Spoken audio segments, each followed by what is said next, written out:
अखंड सौभाग्य के लिए मनाई जाने वाली हरतालिका तीज को लेकर कई लोगों के मन में सवाल है कि इस साल ये व्रत 5 सितंबर को है या 6 सितंबर को। हरतालिका तीज भाद्रपद माह के शुक्ल पक्ष की तृतीया तिथि को मनाया जाता है, जो 5 और 6 सितंबर दोनों दिन है।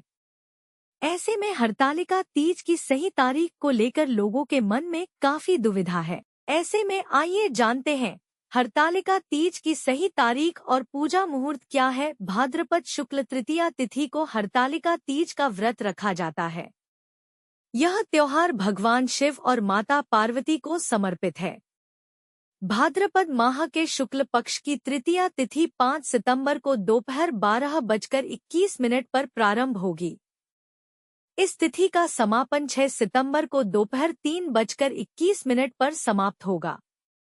उदया तिथि के चलते हरतालिका तीज का व्रत 6 सितंबर को ही रखा जाएगा। पौराणिक मान्यता के अनुसार पिता के यज्ञ में अपने पति शिव का अपमान देवी सती सहन नहीं कर पाई थी और उन्होंने खुद को यज्ञ की अग्नि में भस्म कर दिया। वहीं अगले जन्म में उन्होंने राजा हिमाचल के यहाँ जन्म लिया और इस जन्म में भी उन्होंने भगवान शंकर को ही पति के रूप में प्राप्त करने के लिए तपस्या की। देवी पार्वती ने शिव जी को अपना पति मान लिया था और वह सदैव भगवान शिव की तपस्या में लीन रहती थी।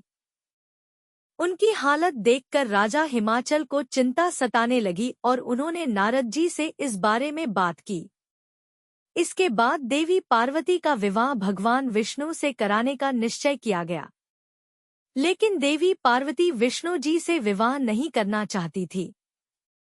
उनके मन की बात जानकर उनकी सखियां उन्हें लेकर घने जंगल में चली गईं। कहा जाता है कि भाद्रपद शुक्ल तृतीया तिथि के हस्त नक्षत्र में माता पार्वती ने मिट्टी से शिवलिंग का निर्माण किया और भोलेनाथ की स्तुति में लीन होकर रात्रि जागरण किया। साथ ही उन्होंने अन्न का त्याग भी कर दिया। ये कठोर तपस्या 12 साल तक चली। पार्वती के इस कठोर तपस्या से प्रसन्न होकर महादेव ने उन्हें दर्शन दिया और इच्छा अनुसार उनको अपनी पत्नी के रूप में स्वीकार कर